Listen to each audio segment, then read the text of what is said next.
Gyanvapi case भी बिल्कुल बाबरी मस्जिद केस की तर्ज पर चलता हुआ नजर आ रहा है।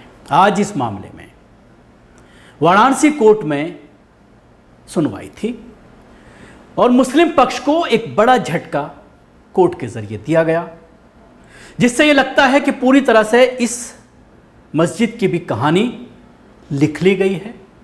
बाबरी मस्जिद की तर्ज पर यह पूरा केस आगे बढ़ रहा है धीरे धीरे। आपने देखा था किस तरह से बाबरी मस्जिद में कुछ चीज़ें, कुछ मूर्तियां रख करके और यह दावा किया गया कि ये राम जन्मभूमि है। उसके बाद ताला लगाया गया, फिर ताला खुलवाया गया, पूजा की इजाज़त दी गई, फिर एएसआई को लाया गया।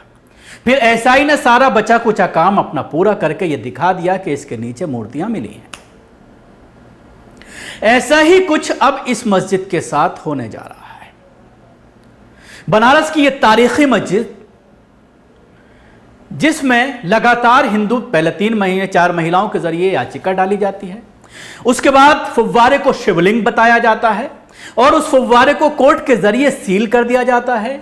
उसकी कार्बन डेटिंग का ऑर्डर दिया जाता है, सुप्रीम कोर्ट उस पर पाबंदी लगाता है। अब फिर मामला लोअर कोर्ट में पहुंचता है और लोअर कोर्ट के जरिए पूरी मस्जिद का एएसआई से सर्वे कराने का ऑर्डर दे दिया जाता है, सिवाय उस जगह से जो विवादित, जिसको बना दिया गया है, फुव्वारे को शिवलिंग बता दिया गया है और उस जगह को अब विवादित लिखा जा रहा है।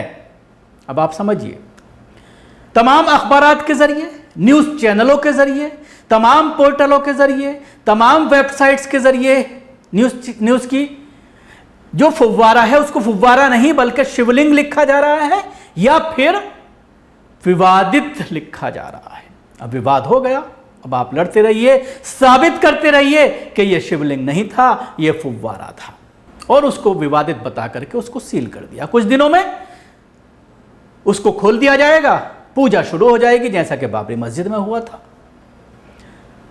और उसके साथ ही अब एएसआई को लगा दिया गया है। और एएसआई किसके इशारे पर काम करती है, किसका डिपार्टमेंट है एएसआई? केंद्र सरकार का। और किसकी सत्ता है? मोदी जैसे लोग, अमित शाह जैसे लोग केंद्र में बैठे हुए हैं। एएसआई किस तरह की रिपोर्ट देगी? पहले तो हालांकि बाबरी मस्जिद का जब केस था तो नूर हुआ करते थे उसके अध्यक्ष, एएसआई के चेयरमैन। अब हालांकि कोई और हैं, वो रिटायर्ड हो गए हैं, लेकिन उनसे ही पूरी कहानी करवाई गई। अब पूरी मस्जिद का एएसआई सर्वे करेगा, ये कह दिया गया है कोर्ट के जरिए। और एक चीज और सिमिलर है इस मामले में, मैं आपको बताना चाहूंगा। राम जन्मभूमि का जो केस लड़ रहे थे वकील विष्णु शंकर जैन, अक्सर आपने टीवी चैनल्स पर इनको देखा होगा। जब विवाद था बाबरी मस्जिद और राम जन्मभूमि का, उस वक्त ये विश्व हिंदू परिषद की तरफ से पैरवी कर रहे थे, हिंदू पक्ष के वकील थे, और किस तरह के बयानात इनके जरिए दिए जाते थे वो भी सामने है। अब ये इस पूरे मामले में कूद गए हैं। ये खुद बाकायदा बनारस कोर्ट में मौजूद रहते हैं जब जब हियरिंग होती है। आज हियरिंग के बाद इन्होंने ही बाहर आकर के मीडिया को ब्रीफ किया है और मीडिया को बताया है कि एक हमारी बड़ी जीत हुई है। कोर्ट ने हमारी इस मांग को कि एएसआई से इसका सर्वे कराया जाए, उसको एक्सेप्ट कर लिया है। मुस्लिम पक्ष को बड़ा झटका लगा है, ये बयान इनके जरिए दिया गया है। अब जाहिर सी बात है, हिंदू पक्ष के जरिए कोई मांग अगर की गई है तो उसके पीछे पूरी कहानी पहले से लिख ली गई होगी, पहले से ही तय कर लिया गया होगा, पहले से ही सब बताया गया होगा कि इसमें ऑर्डर कराइए एएसआई के सर्वे का, और उसके बाद एएसआई को निर्देश दिया जाएगा कि कुछ ना कुछ इसमें आप निकाल दीजिए। अब एएसआई ये तय करेगा कि ये मस्जिद कितनी पुरानी है, इसके नीचे क्या है, क्या इसमें मूर्तियां हैं, क्या इसमें कोई, जैसे तहखाने में मूर्तियों की बात दावा किया गया था पिछली बार जब कार्बन डेटिंग हो रही थी, कार्बन सर्वे हो रहा था, उस वक्त भी ये बात कही गई थी हिंदू पक्ष के जरिए कि तहखाने को भी खोला जाए, वो भी खोला गया, उसकी भी जाँच हुई, लेकिन रिपोर्ट भी दाखिल की गई।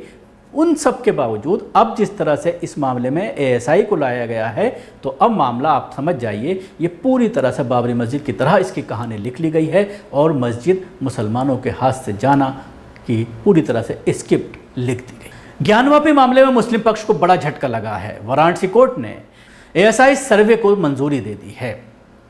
वाराणसी कोर्ट ने ज्ञानवापी सर्वे के पक्ष में फैसला सुनाया है। कोर्ट ने एएसआई के सर्वे को मंजूरी दे दी है। विवादित हिस्से को छोड़कर, यानी विवादित अब कहा जा रहा है उसको, जो फुव्वारा है, हम तो फुव्वारा कहेंगे उसको, फुव्वारे को छोड़ करके पूरे परिसर की एएसआई सर्वे को मंजूरी दे दी गई है। ज्ञानवापी मस्जिद में हिंदू पक्ष का प्रतिनिधित्व कर रहे वकील विष्णु शंकर जैन ने बताया है कि कोर्ट ने एएसआई सर्वे का आदेश दे दिया है। विष्णु शंकर जैन ने कहा है कि मेरा आवेदन मंजूर कर लिया गया है और अदालत ने वजू टैंक को छोड़ करके, वजू खाने को छोड़ करके, वजू का जो हौज है उसको छोड़ करके जिसे सील कर दिया गया है, ज्ञानवापी मस्जिद परिसर का एएसआई सर्वेक्षण करने का निर्देश दिया है। एएसआई सर्वे की रिपोर्ट जिला जज को 4 अगस्त को सौंपेगा। सुप्रीम कोर्ट ने ज्ञानवापी मस्जिद में फुव्वारे का वैज्ञानिक सर्वेक्षण और कार्बन डेटिंग की अनुमति देने वाले इलाहाबाद उच्च न्यायालय के निर्देश पर रोक लगा दी थी। इस मामले को लेकर एक पक्ष कहता है कि ये शिवलिंग है और दूसरा पक्ष कहता है कि ये फुव्वारा है। मुसलमान, जाहिर सी बात है, फुव्वारा ही है, वो दिख भी रहा है। अब इस परिसर के सर्वे से पता लगेगा कि मस्जिद कितनी पुरानी है और इसमें हिंदू पक्ष की तरफ से किए गए दावों में कितनी सच्चाई है। इससे पहले कोर्ट कमिश्नर अजय मिश्र ने 6-7 मई को ज्ञानवापी परिसर का सर्वे किया था। इस सर्वे की रिपोर्ट के अनुसार परिसर की दीवारों पर देवी देवताओं की कलाकृति, कमल की कुछ कलाकृतियां और शेषनाग जैसे आकृति मिलने की बात कही गई थी। हालांकि इस रिपोर्ट में तहखाने को लेकर कुछ नहीं जानकारी बताई गई थी। ज्ञानवापी विवाद को लेकर हिंदू पक्ष का दावा है कि इसके नीचे 100 फीट ऊंचा आदि विश्वेश्वर का स्वयंभू ज्योतिर्लिंग है और भगवान विश्वेश्वर की नियमित पूजा के इंतजाम किए जाएं। ज्ञानवापी मस्जिद परिसर को लेकर चल रहा विवाद यह है कि इसमें हिंदू पक्ष ने मांग की है कि पूरा ज्ञानवापी परिसर हिंदुओं को सौंप दिया जाए और मुसलमानों का प्रवेश ज्ञानवापी में बंद कर दिया जाए। इसके साथ ही हिंदू पक्ष का कहना है कि मस्जिद के गुंबद को ध्वस्त करने का आदेश दिया जाए। ज्ञानवापी मस्जिद को लेकर पहली बार मुकदमा 1991 में वाराणसी की अदालत में दाखिल किया गया था। हालांकि इसका विवाद तब बढ़ा जब 18 अगस्त 2021 को 5 महिलाओं ने श्रृंगार गौरी मंदिर में रोजाना पूजन और दर्शन की मांग को लेकर कोर्ट का दरवाजा खटखटाया था। 5 हिंदू महिलाएं राखी सिंह, मंजू व्यास, रेखा पाठक, सीता साहू और लक्ष्मी देवी ने अगस्त 2021 में सिविल जज सीनियर डिवीजन वाराणसी की अदालत में श्रृंगार गौरी ज्ञानवापी मामला दायर किया था। इस दौरान उन्होंने ज्ञानवापी मस्जिद परिसर में मां श्रृंगार गौरी स्थल पर दैनिक पूजा का अधिकार मांगा। आज़ादी से पहले भी इस मामले में कई विवाद हुए थे और 1809 में विवाद को लेकर सांप्रदायिक दंगा भी भड़का था। अब देखने वाली बात होगी कि जो अगस्त की तारीख दी गई है उसमें एएसआई अपनी रिपोर्ट क्या सौंपती है। शुक्रिया, आपको हमारी कोशिश कैसी लगी जरूर बताएं। हमारे यूट्यूब चैनल को सब्सक्राइब करना ना भूलें, इसके साथ ही बेल आइकन जरूर दबाएं। अगर आप ये वीडियो फेसबुक पर देख रहे हैं तो पेज को लाइक करें, इसके साथ ही फॉलो भी करें।